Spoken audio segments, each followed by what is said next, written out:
Would it make you the jerk for refusing to take your daughter on vacation with you? We'll get into that in a bit, but first, am I the jerk for not letting my dad's girlfriend bring a book to my brother's wedding? I, 23-year-old male, got into a fight with my dad's new girlfriend, Beth, 55-year-old female, since she kept saying small comments to get under people's skin to stir the pot. Not to get political, but I consider myself to be more of a moderate liberal, and politically, Beth is a brand new liberal turned conservative the moment she met my conservative dad. The problem is not the politics. We can agree to disagree most of the time, but it was solely her sly comments to insert her newfound beliefs into every conversation, even if it was lighthearted. For example, I was explaining how in one of my classes for GIS, I was doing this project on redevelopment of vacant mall parking space. Beth chimes in, "Is your professor a minority?" And I was like, yeah, he's Asian, why? And she said, "Oh, that makes sense, because colleges are forcing DEI hires now." Which, two parts to that. First being, it's a wild claim, and second being, I was just trying to share my project I'm working on. Another example is I used this salt spray in my hair for texture, and saw Beth open the box. She told me it was cool I used that, which was nice, but a few hours later at a family gathering, right when all of us were laughing, playing a game, she begins to tell my extended family how I use this hair product and how I act girly for that in a tone. I wouldn't be so annoyed if this wasn't constant.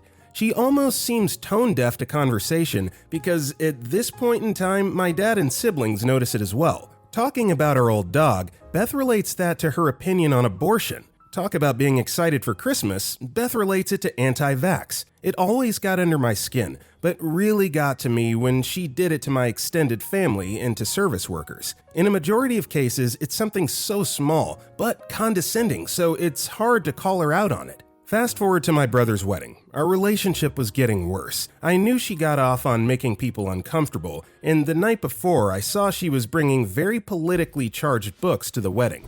So in front of my dad, I made the comment, "I don't think you should bring political books to the wedding, and we should just make it about Jeff." Which in hindsight, I didn't know exactly if she would be flaunting the books to people, so maybe that comment wasn't super fair, but my point about not taking the spotlight off my brother stands. Well, she absolutely blew up, and my dad did as well, screaming at me, kicked me out of the house, calling me a brat, etc. Once my dad realized I was the best man and we had to patch this up before we leave tomorrow, he called me and apologized to me. Beth, on the other hand, would not. I apologized for jumping the gun on assuming, even though I wasn't. But she refused to apologize for anything. Anyways, she didn't bring the books. Still, I don't want to seem like a woke person trying to censor opinions, but in this case I did.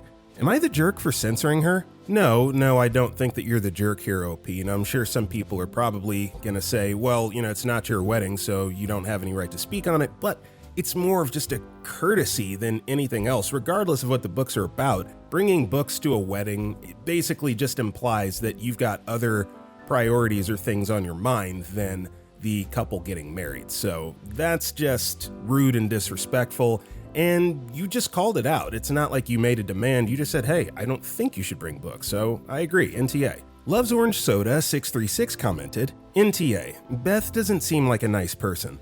Plus, no one brings books to a wedding. Even hardcore Kindle people don't bring them because it's rude.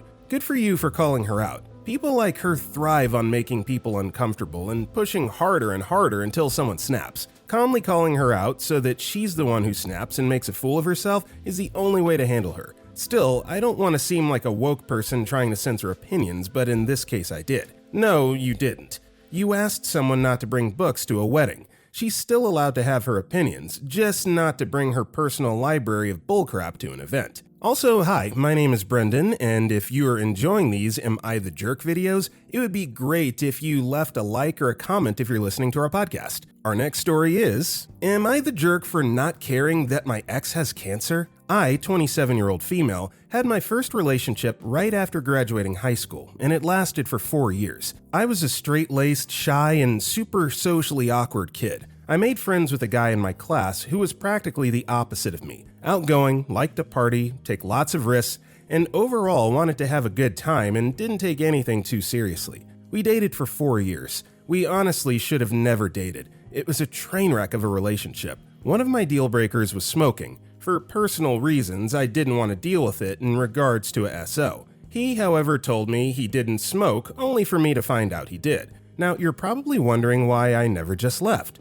You see, that was where the begging, crying, and promising to change part came in, which gullible me would give in and say okay to every time. He just continued to lie throughout the relationship, and it wasn't just for smoking, but many other things. I found out he was telling everyone I was some gold digger despite me paying for 70% of our dates and things while he crashed in my place. He did not respect a no in terms of intimacy, told me he almost cheated on me.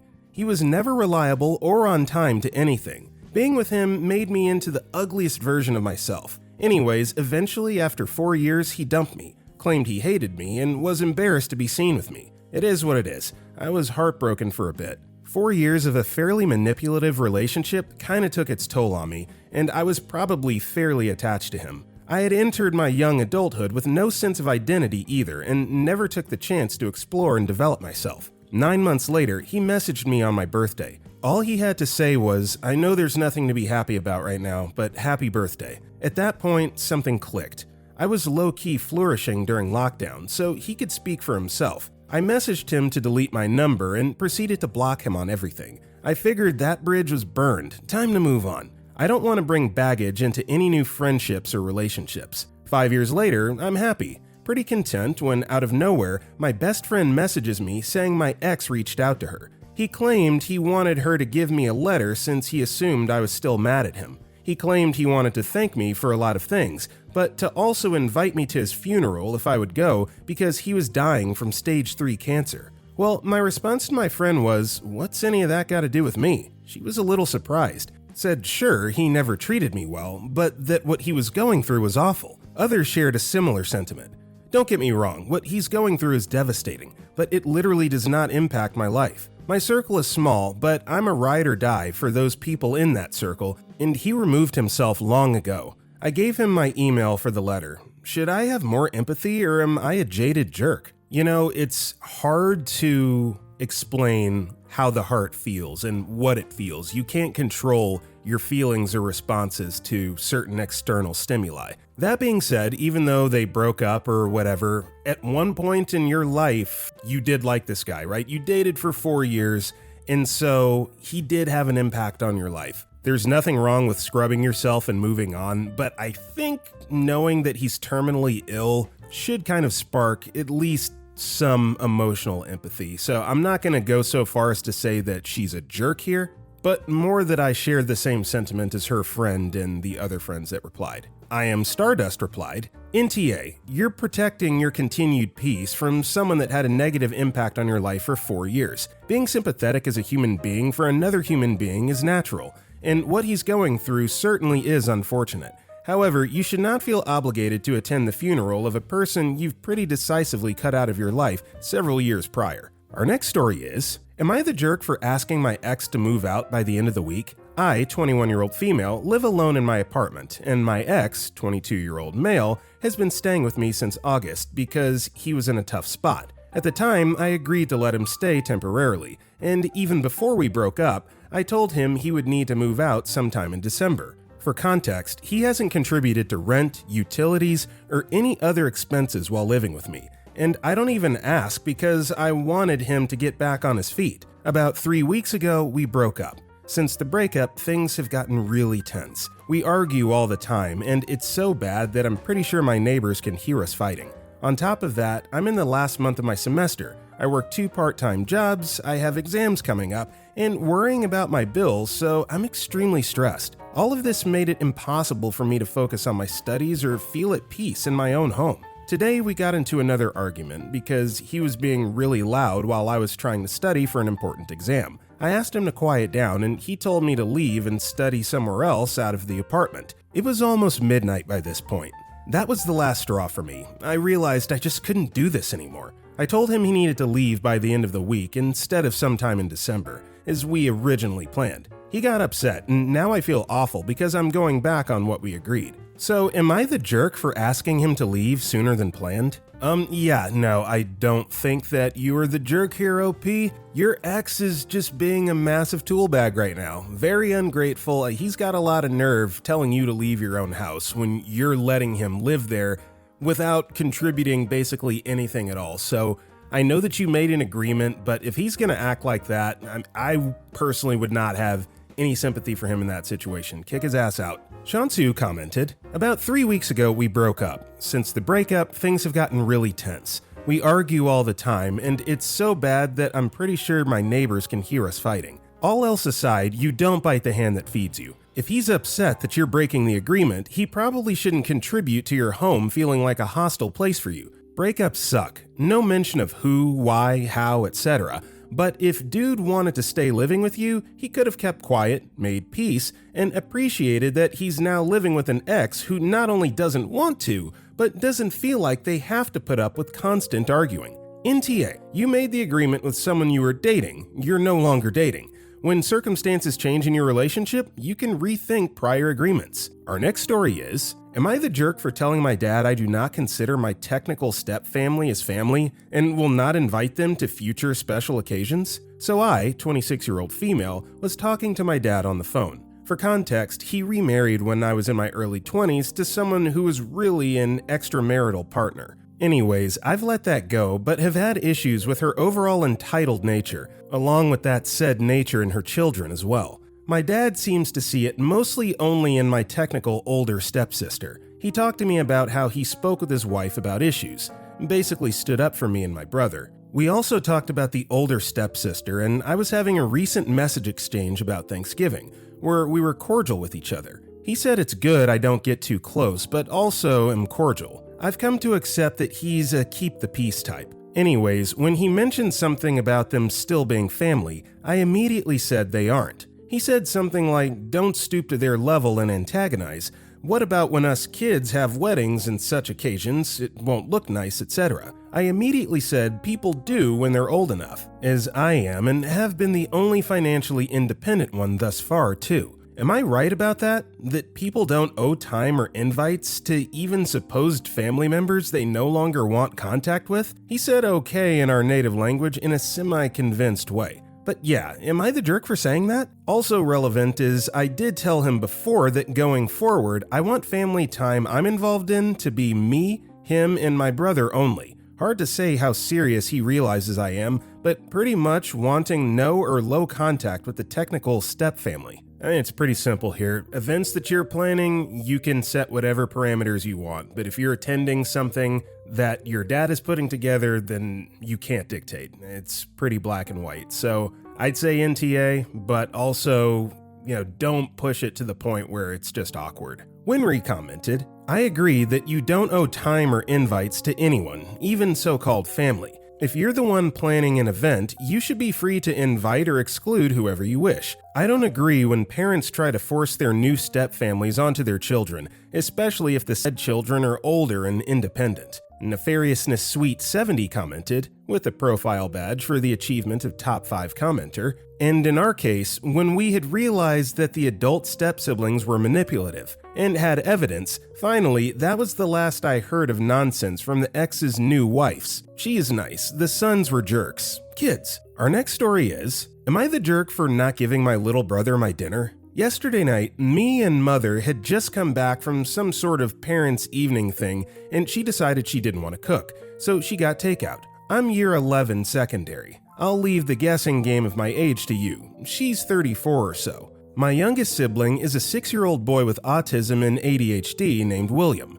Not that this has to do with any of it. So the dinner arrives, and we all get our stuff, except for William not getting his nuggets. I feel bad for him, of course, but I was starving too. I had a long day at school, as always, and just wanted to shovel it down so I can go to sleep. Upon learning my little brother doesn't have any nuggets, she looks at me and asks me to give him some of mine. I had 6 and hadn't even touched them yet. Now, usually I would give them to him, but when I said I was starving, I meant it. I said, do I have to? I don't really want to. I care for my little brother, but I was looking out for myself for once. This led to her telling me to freak off upstairs to my bedroom and my stepdad, 33, calling me an idiot. Reminder, I'm still a minor too. So I happily take myself and my dinner upstairs and continue to eat. I'm still quite mad about this. I'm not sure if I'm overreacting or not, or if I'm in the wrong. I'm always the first to offer people my food, even before I can take a single bite myself. People used to use me as a walking mat, but I stopped letting myself be such a while ago.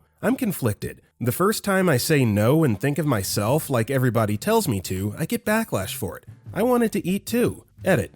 Important things to mention. I have ADHD and autism as well. I cannot eat certain things. I have an eating disorder and are very underweight for a teen. My little brother did not go hungry. They put nuggets in the oven for him and he was just as happy as a bunny. I'm not hurt by what she asked of me. I'm more hurt she wanted to put another child before me. I'm a child too, her second born. Just because I can be independent doesn't mean my mother gets to yell in my freaking face. So this I'm going to approach from the perspective of a parent telling their child to do something. You do it. Whether you agree or not, you didn't buy the nuggets, and again, it's not like your parents are going to let you go hungry. Just split the nuggets. We don't need to hear about how you're always the first one to be this selfless person and how you always put others before yourself, because this one example alone gives me pause to think that that is in fact the case. So I'm not going to say that you're a jerk for doing this, but, maybe a little ungrateful. Just listen to your parents. Curious Emphasis 7698 commented, NTA, so OP was what? Supposed to go hungry because the little brother's food was left out of the order? The adults in the situation should have acted like adults and prepared some kind of food for the kid, or given up portions of their own meals to him. Expecting OP to give up his meal to his brother isn't fair to OP. Crazy and I love it commented, no, even worse. OP was supposed to go hungry because his mom was too lazy to cook more nuggets, which she ended up doing, so they had more at home, probably frozen. She just had to chuck them in the oven. I mean, if she'd asked him to share and then they share the other nuggets too, I'd be on her side. But as things are, OP is right. She should look out for both of them, provide for both of them. Maybe OP could offer to chuck the extra nuggets in the oven next time. That would be nice. His mother could also ask OP to put more nuggets in the oven for them both without yelling. Our next story is, am I the jerk for telling my brother to stop coming unannounced and changing the locks? My brother, Chris, 27-year-old male, fake name, moved in with my boyfriend, 28-year-old male, and I, 26-year-old female, 7 years ago. We took pity on him after he was kicked out of my childhood home for drug use and was sleeping in his car. At first, Chris and my boyfriend got along great.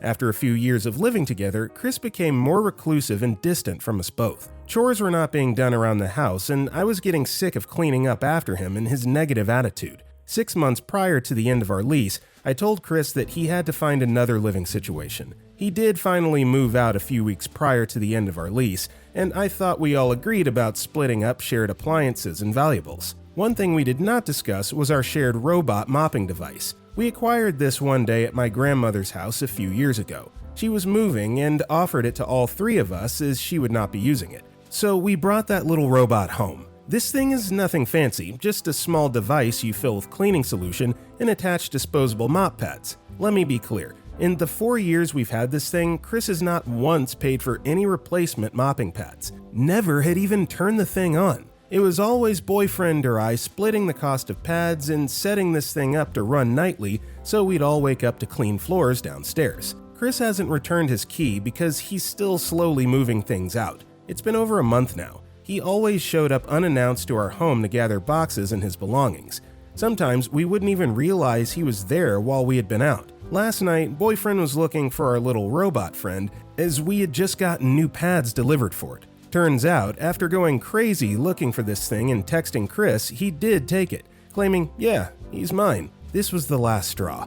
We had been so accommodating to this man for years. I just can't believe Chris had the audacity to take our beloved robotic cleaning friend without a word. I've let Chris know that we're no longer comfortable with him coming by unannounced, and if he needs anything, we'll look for it ourselves. I also said he can return his key to the office and we'll pick it up. His response? Stop being weird. I don't want any of your trash crap. I already had all my useful grow equipment stolen anyways. Stop texting me before you make me mad. The grow stuff referred to here is indoor greenhouse and hydroponics, which was verbally agreed to for an even split of material since both Chris and boyfriend acquired the equipment together. Boyfriend ordered a camera that will be here tomorrow.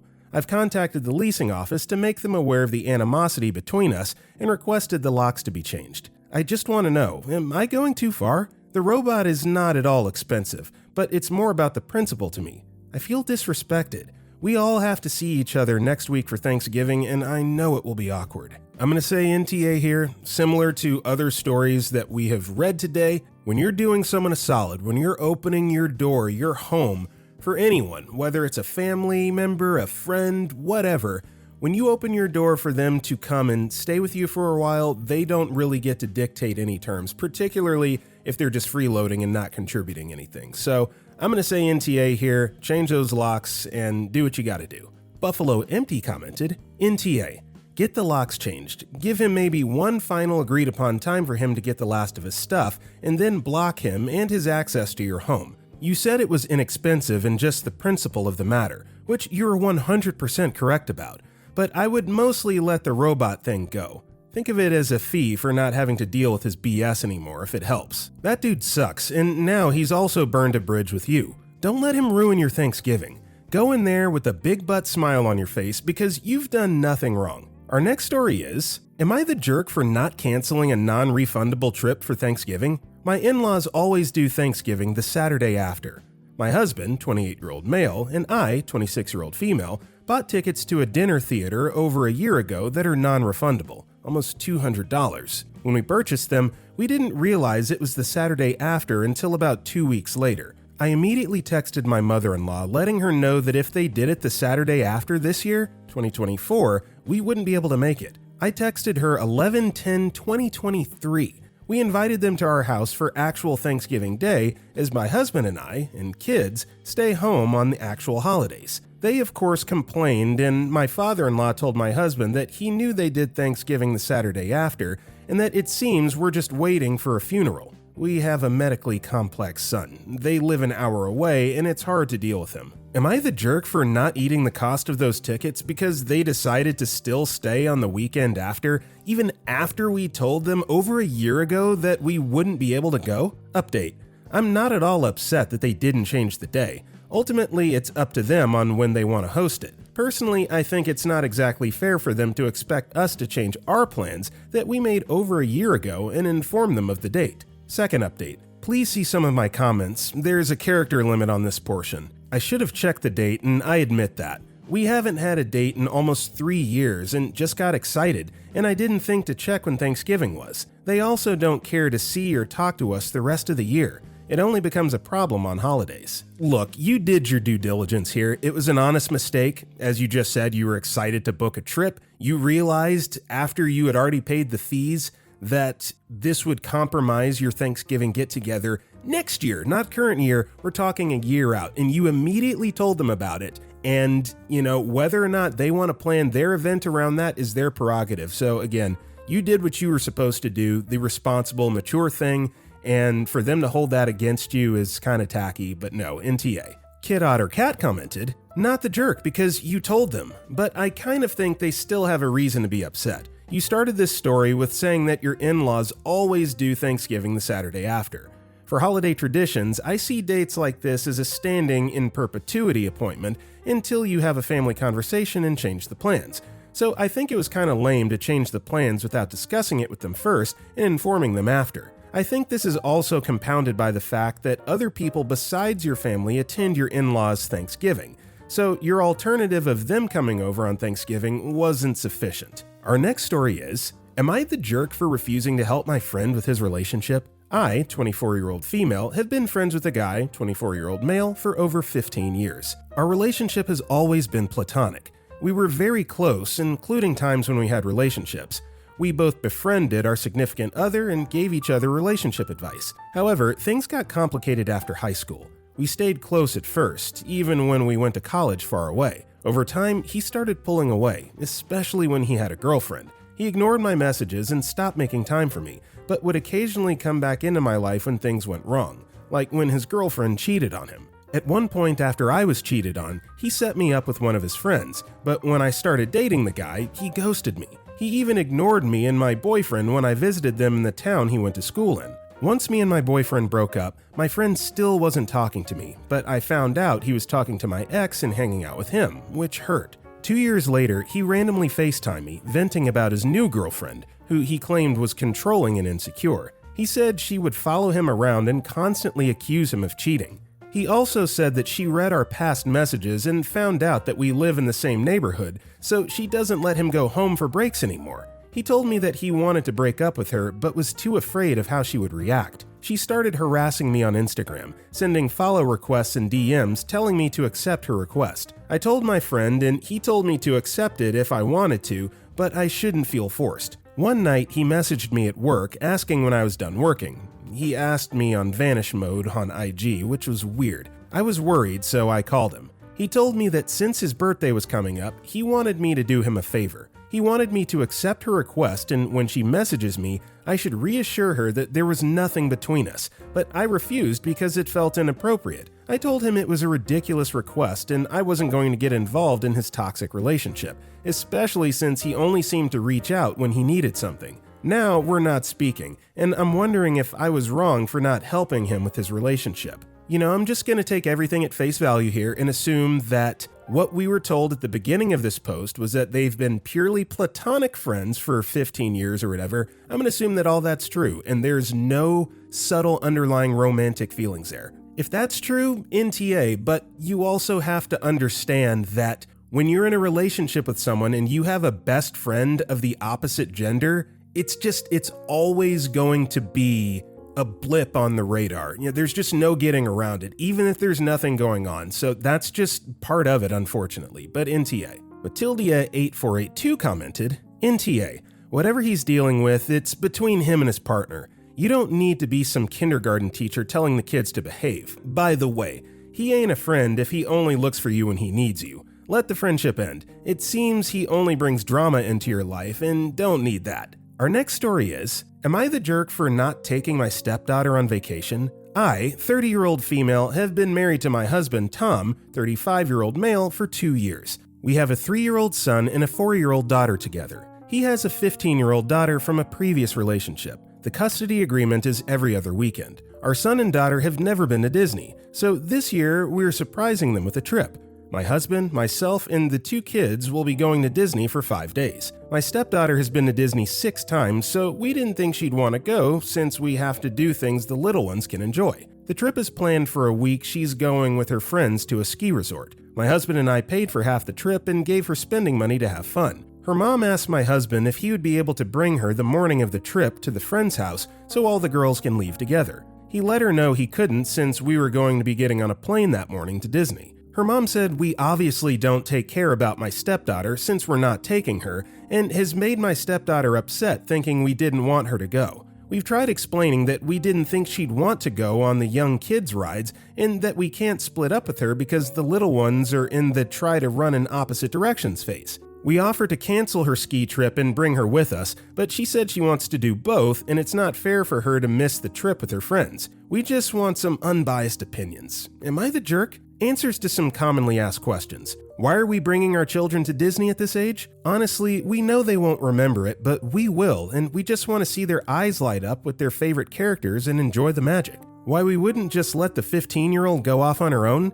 My husband does not let her go alone at any theme park. We all stay together. My husband and her mom have both agreed she's not ready to be unsupervised in somewhere crowded like that. Even on the ski trip, one of the friends' moms will be there. Why we can't just do the trip on another week and have her go to both? That was the week my husband had off work and said he couldn't change it. He's also the one who decided she needed to choose one trip and not go on both. Why don't we just carve out time for her to go with her dad to do rides while the kids nap? Our kids no longer take naps. Also, my husband does not like roller coasters or rides that spin. He gets motion sickness easily. Why don't we bring one of her friends with us? That would just be too expensive. Update. My husband and I went to talk to her. I explained the things we'd be doing in Disney and that she wouldn't be enjoying it like she normally would. My husband also explained she wouldn't be allowed to go off alone and also wouldn't have anyone to ride the rides with. She did say she understood but doesn't think it's fair. My husband just explained that sometimes her and her siblings will have different experiences, and that's okay. She will do fun things with her mom, and we still have to let the little ones go do fun things while she's not there too. We apologized for the way she found out and told her our intentions were never to have her feelings hurt. So this is definitely a hardcore NTA right here. Reading the title initially, it was sort of implied that stepmom was kind of like, yeah, we're gonna leave this little girl at home and it's just gonna be the funniest thing in the world. Hi, stupid girl. But no, it wasn't like that at all. Not only did you make that decision because she already had another fun trip planned at the same time, but after she found out, you apologized even though you didn't have to, and offered to bring her with you to Disney anyway. So I think you've done all that you can do. I don't think that there's anything wrong with the stepdaughter in this situation either. She's just being a teenage girl, so that is what it is, but no, NTA. Waterwitch009 commented, everybody sucks here, some more than others. You, only for not talking to her about it beforehand. Your husband bears much more responsibility for this, though, because it's his child. Stepdaughter for being, it's not fair, about not being able to go to Disney and on her ski trip, and because she probably would hate the Disney trip geared for little kids and be a pain. Speaking as a former 14-year-old girl. Mostly, though, stepdaughter's mother for making this a whole thing and likely winding up her daughter to be upset about it. With that being said, that's all the time we have for today. If you enjoyed today's video, drop a like and comment below, and if you want to check out our other videos, click the video on the right. With that being said, I'll see you all next time.